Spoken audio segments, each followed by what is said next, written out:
Welcome to knowledge and wisdom. दोस्तों, आज मैं आपको क्लास 10th का मैथमेटिक्स बेसिक पेपर जो होता है वो 2020-21 के बारे में एक्सप्लेन करने वाला हूँ। ठीक है। आपको टाइम मिलेगा एग्जाम में, आपको 3 आवर्स मिलेगा। मैक्सिमम मार्क्स आपका 80 मार्क्स रहता है। जनरल इंस्ट्रक्शन आप पढ़ लेना। ठीक है। और डायरेक्ट आते हैं हम लोग क्वेश्चन पेपर के। क्वेश्चन पेपर में डिस्कस करेंगे।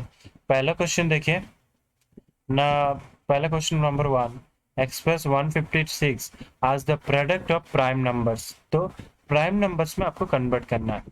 तो प्राइम क्या है, पहले चीज प्राइम नंबर जान लीजिए। Prime number is that number the number itself and one only.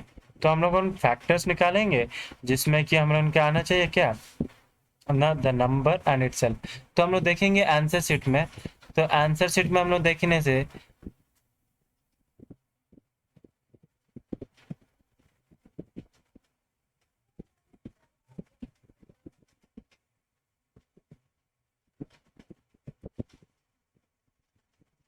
Answer sheet में हम लोग देखेंगे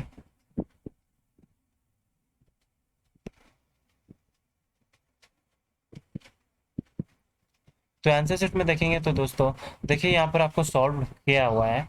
156 का फैक्टर क्या होता है ना, एलसीएम ले लेना, एलसीएम से ही आपको पता चल जाएगा। ठीक है। तो 156 यहाँ पर ले लेते हैं। तो 156 2 का स्क्वायर इंटू 3 इंटू 31। तो ये होता है आपका प्राइम फैक्टर्स। अभी दूसरा वाला जो नंबर क्वेश्चन था देखेंगे।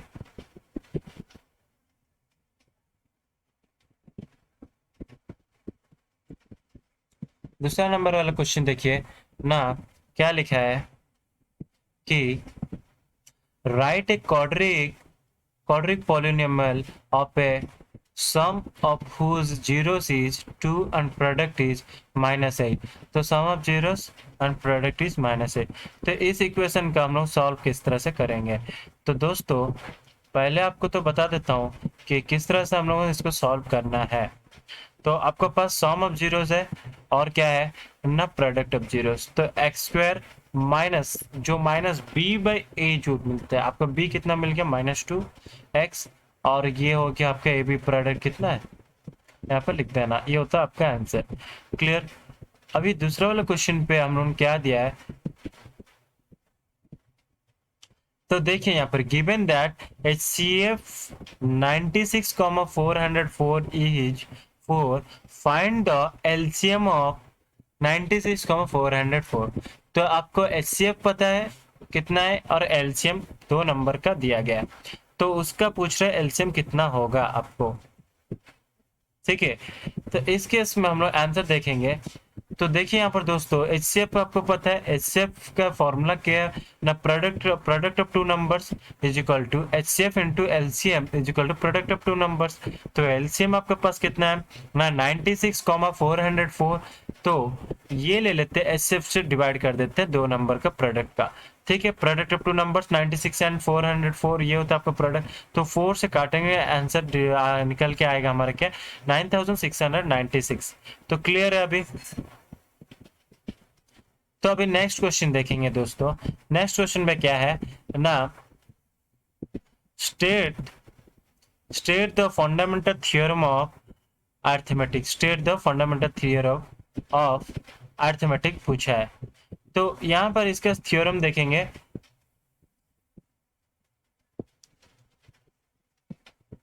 क्या निकल के आता है, तो यहाँ पर देखिए,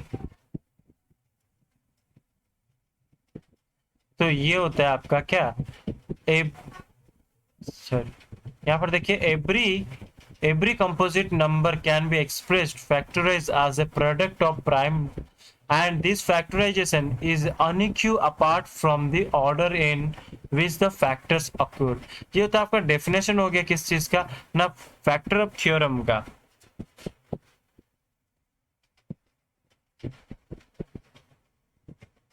तो अब नेक्स्ट क्वेश्चन पे चल जाते हैं हम लोग। नेक्स्ट क्वेश्चन क्या है ना, on comparing on comparing the ratio of the coefficient find out, तो कोएफिशिएंट को रेशियो का कंपेराइज करके हमको निकालना है कि कंसिस्टेंट और इनकंसिस्टेंट है बोल के। पहला हमको क्या दिया, दो इक्वेशन दिया, x minus two Y equal to zero, और दूसरा क्या दिया ना 3x plus 4y minus 20 equal to zero. तो इसको हम लोग सॉल्व करेंगे तो क्या निकल के आता है।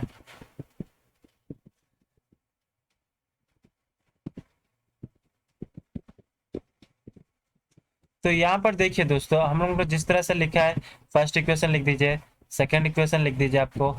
तो हम लोग रेश क्या कंपेराइज करना है ना, उसका कोएफिशिएंट का। तो x का कोएफिशिएंट यहाँ पर कितना 1, यहाँ पर x का कितना 3, और यहाँ पर कितना y का 2 माइनस 2 4। तो हम लोग कंसिस्टेंसी का फॉर जो कंडीशन है क्या है ना, a1/a2 not equal to b1/b2, then it is called consistence. तो हम लोग देखेंगे तो यहाँ पर ये कंडीशन फुलफिल कर रहा है तो इट इज ए कंसिस्टेंट, ठीक है। नॉट कंसिस्टेंट, इनकंसिस्टेंट नहीं होगा, ये होता है कंसिस्टेंट होगा। क्लियर? अभी नेक्स्ट वाला देखेंगे दोस्तों, नेक्स्ट वाले क्वेश्चन पे हम लोग का जाएंगे तो क्या लिखा है। तो वहां पर क्या लिखा है ना दोस्तों,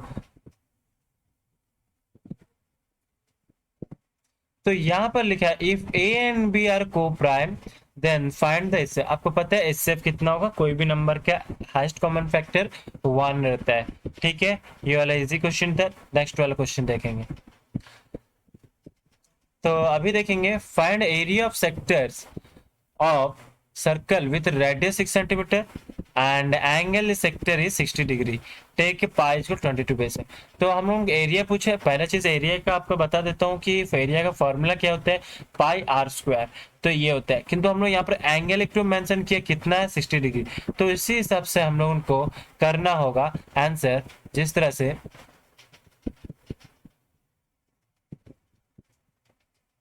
तो थीटा हम लोग ले लेते हैं कि एंगल कितना है ना 60 degree, area of a sector theta by 360 pi r square.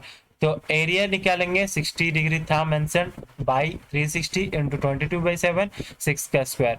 तो इसी तरफ से हम लोग सॉल्व करके आने से हम लोग का आएगा कितना 18.86 सेंटीमीटर स्क्वायर। क्लियर हो अभी? तो अभी दूसरी तरह हम लोग जाएंगे नेक्स्ट क्वेश्चन पे। तो लिखा है वहां पर क्या ना, लिखा है इन द गिवन फिगर। अच्छा, यहाँ पर और एक भी क्वेश्चन है 6 नंबर का, अल्टरनेट और में वो भी देखते हैं। A horse tied to a pole with 28-meter long rope. Find the perimeter of the field where the horse can graze. तो हम लोग उनका पाई दे दिया, मेंशन करा है, तो हम उसी हिसाब से हम लोग देखेंगे।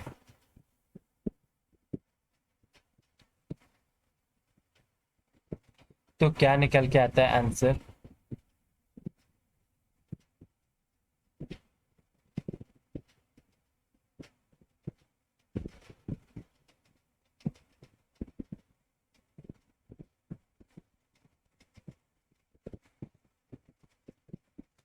तो यहाँ पर देखिए अनदर मेथड इसका, जो अनदर क्वेश्चन का था, horse can graze in the field which is a circle of radius 28 centimeter, so required perimeter 2 pi r। perimeter तो आपको सर्कल का पता है 2 pi r, 2 into pi r कितना 28, तो पाई 22/7। इसको हम लोग इजीली सॉल्व करेंगे तो पेरीमीटर आ गया 176। यहाँ पर कुछ आपको कंफ्यूज करने के लिए वो हॉर्स यूज करता है, different types of language use करता है, ठीक है। आपको नॉर्मल पेरीमीटर पूछे, पेरीमीटर का फॉर्मूला याद रखना 2 pi r। सर्कल का एरिया निकालने के लिए आपको चाहिए, सर्कल का पेरीमीटर होता है आपका 2 pi r, सर्कल का एरिया होता है 2 pi r स्क्वायर ओनली। तो इसी हिसाब से हम लोग देखेंगे। नेक्स्ट क्वेश्चन पे दोस्तों जाएंगे तो क्या दिया है। तो नेक्स्ट क्वेश्चन पे आपको दिया है क्या ना दोस्तों,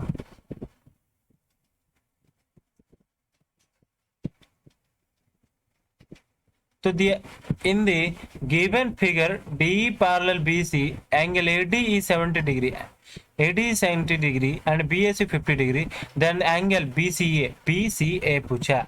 अच्छा ये पूछा है, ये कौन सा है, ये वाला आपको क्या इधर जो ये पार्ट है ये वाला पूछा है। तो आपको पता है ये वाला प्लस और ये वाला मिलाने से आपका आ जाएगा तो आपको पहले चीज निकालना क्या है, बीएसी निकालना है। तो बीएसी निकालने से आपको इजी हो जाएगा कि निकालने में पे, ठीक है। तो बीएसी आपको देखिए कितना है, कैसे निकालोगे ना, हम लोगों को देखो यहाँ पर कन्वर्ट। तो डी पहले, बीसी तो पहले से मेंशन्ड है, और क्या मेंशन्ड है दोस्तों यहाँ पर,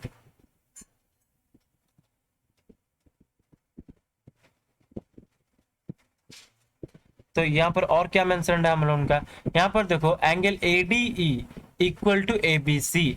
एंगल एडीई, एंगल एडी आपको पता देता हूँ कौन सा होगा आपका, एंगल एडीई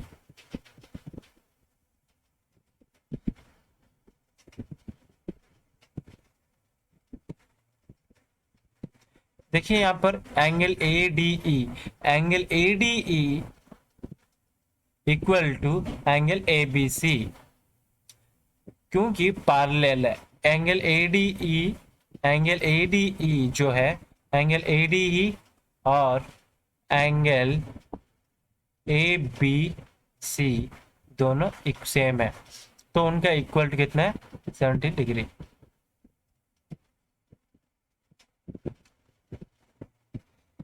तो अभी देखेंगे गिवन एंगल बी ए सी हो गया कितना आपका, 50 डिग्री में बी ए सी मेंशन्ड है, तो टोटल प्लस करेंगे 180 में A B C angle plus B A C angle, angle B C है इक्वल टू 180 डिग्री। तो नेक्स्ट देखेंगे 70 degree plus 50 degree plus B C A is equal to 180 degree, B C A equal to 180 minus 120 degree is equal to 60 degree. Clear हो यहाँ पर आप सभी। तो अभी देखेंगे नेक्स्ट वाला क्वेश्चन पे आएंगे, तो वहां पर लिखा है क्या, वहां पर एक तो और इसी तरह सेम क्वेश्चन दिया है।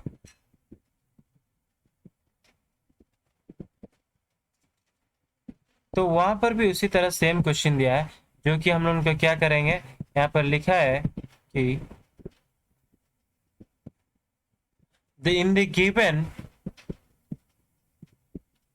in the given figure AD 2 centimeter, BD equal to 3 centimeter, AE is equal to 3.5 centimeter, then DE parallel to BC बोल के प्रूव करना पूछ रहा है आपको, क्या करने के लिए, प्रूव करने के लिए। तो आप किस तरह से प्रूव करोगे माय डियर, यहाँ पर देख लीजिए आप, पहले तो आपको जो गिवन है क्या ना, AD equal to AD mentioned है आपका 2 सेंटीमीटर, BD आपका 3 सेंटीमीटर, AE आपका कितना 3.5 सेंटीमीटर, AC आपका कितना है 7 सेंटीमीटर, आपको इतना तक मेंशन्ड है। तो अभी क्या करोगे नेक्स्ट आप,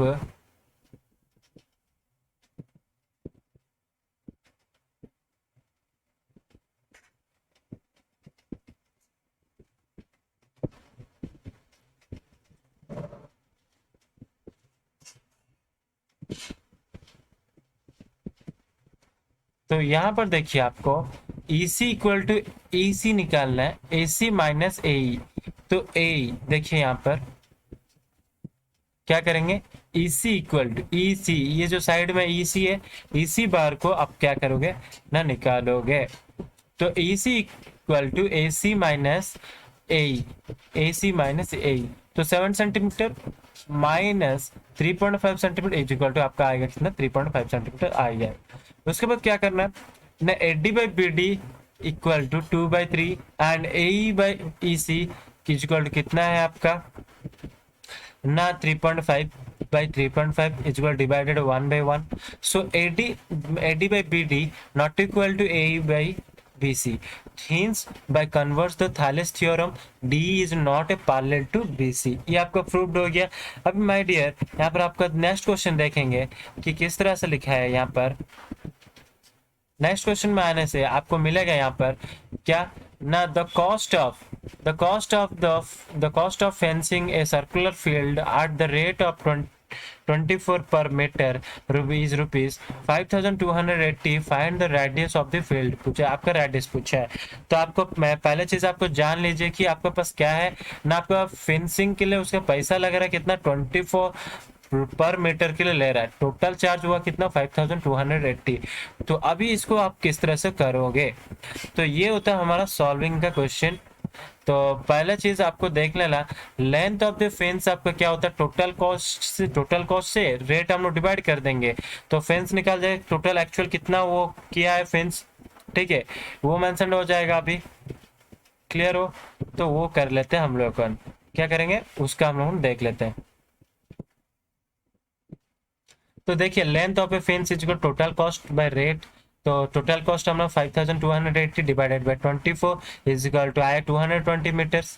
सो अभी length of fence is equal circumference of the field, तो उसका फेंस का कितना 2 पाई आर उसका फॉर्मूला है, तो हम लोग 2 pi r is equal to 2 into pi का वैल्यू पता है, आर तो रेडियस पूछा है हम लोग उनको क्वेश्चन पे, तो r is radius is equal to 220 into 7 divided by 2 into 22 is equal to हम लोग निकाल के आ गया कितना 35 मीटर। तो क्लियर हो यहाँ पर दोस्तों सभी लोगों, यहाँ पर देखिए नेक्स्ट क्वेश्चन पे जाएंगे हम लोग, तो नेक्स्ट क्वेश्चन पे हम लोग का क्या है कि यहाँ पर देखिए नेक्स्ट क्वेश्चन पे, a tree breaks due to storm and the broken part bends so that the top of the tree touches the ground where it makes an angle 30 degree. तो एक ट्री था वो मतलब टूट के गिर गया, वो क्रिएट कर रहा है 30 डिग्री क्रिएट कर रहा है। The distance between the foot of the tree to the point where the top touches the ground is 8 meter. Find the height of the tree from where it is broken। तो ये simple से question को हम लोग किस तरह से solve करेंगे ना, यहाँ पर देखिए नॉर्मली आपको क्या क्या मेंशन्ड है पहले वो जान लीजिए। तो एक ट्री जो था, सपोज हम लोग एक तो ट्री कर लेते हैं एक तो डायग्राम, तो उसी हिसाब से यहाँ पर देखेंगे, तो देख लीजिए यहाँ पर ये सपोज ए बी एक तो आपको ट्री था, जो बी सी होता है हमारे के बेस लग के, तो उसका हाइट पूछा, ट्री का हाइट कितना। यहाँ पे देखिए यहाँ पर 30 डिग्री एंगल क्रिएट कर रहे हैं, तो देख लेते हैं क्या ना tan 30 डिग्री ले लेते हैं, tan 30 डिग्री लेंगे, tan 30 डिग्री लेने से A B by B C आपका निकलेगा। तो A B by B C equal to आपका ऑलरेडी मेंशन्ड है 1/√3 होता है, tan 30 डिग्री आपका कितना होता है 1/√3।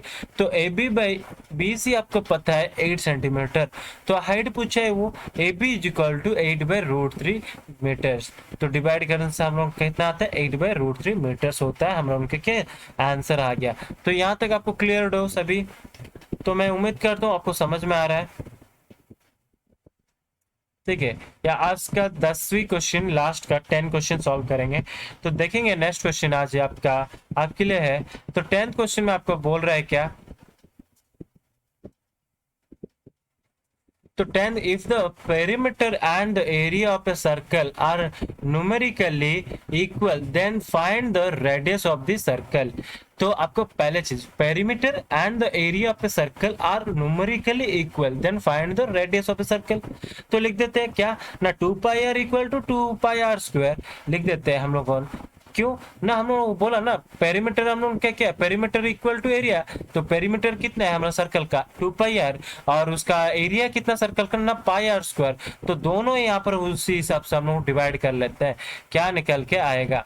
तो हम लोग देखेंगे तो डिवाइड करने से आपका देखिए यहाँ पर आता है नॉर्मली, यहाँ पर देखिए पेरीमीटर इक्वल टू एरिया लिख दिए आप, सेकंड में देखिए 2 पाई आर पेरीमीटर का लिख दिए, अभी इसका पाई आर स्क्वायर लिख दिए एरिया का, तो दोनों में देखिए पाई आर कट गया, वो यहाँ पर बचा कि आर, यहाँ पर बचा आर इक्वल टू 2 बचा हम लोग यूनिट्स किस लिए लिखते हैं कुछ, क्योंकि उसका जो मेजरमेंट क्या पता नहीं है तो यूनिट लिख देते हैं।